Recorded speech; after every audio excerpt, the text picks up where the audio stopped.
জ্বালা ধরিয়ে দিয়েছ। মানুষের ভালোবাসা।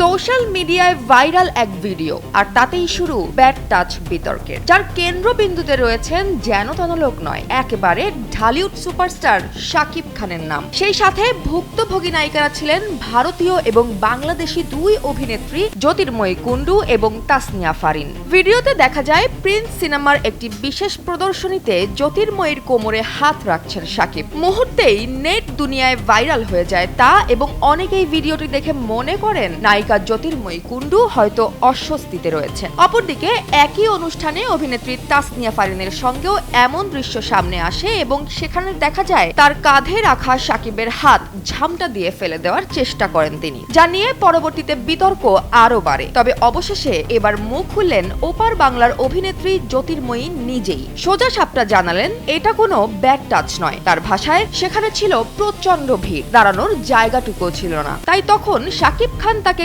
গার্ড করছিলেন বলেই দাবি করেন তিনি। এমনকি তিনি পাল্টা প্রশ্ন ছুড়ে দিয়ে বলেন ৩০০ ক্যামেরার সামনে কি কেউ ইচ্ছা করে এমন কিছু করবে? অপরদিকে এই বিতর্ক নিয়ে এখনো পর্যন্ত তাসনিয়া ফারিনের কাছ থেকে পাওয়া যায়নি কোনো মন্তব্য, অথচ ভাইরাল হওয়া সেই ভিডিওটিতে তাদের একে অপরের সাথে আচরণ এবং অঙ্গভঙ্গি কিন্তু অন্য কথা বলছে। তবে আসল সত্য যেটাই হোক, বিনোদন পাড়ায় থামছে না আলোচনা। কেউ বলছেন ভুল বোঝাবুঝি, কেউ আবার বলছেন অস্বস্তির ইঙ্গিত ছিল একেবারেই স্পষ্ট। তাহলে প্রশ্ন থেকে যায়, এটা কি শুধুই ভিড়ের মধ্যে ভুল বোঝাবুঝি, নাকি ভাইরাল ভিডিওর আড়ালে অন্য কোনো গল্প?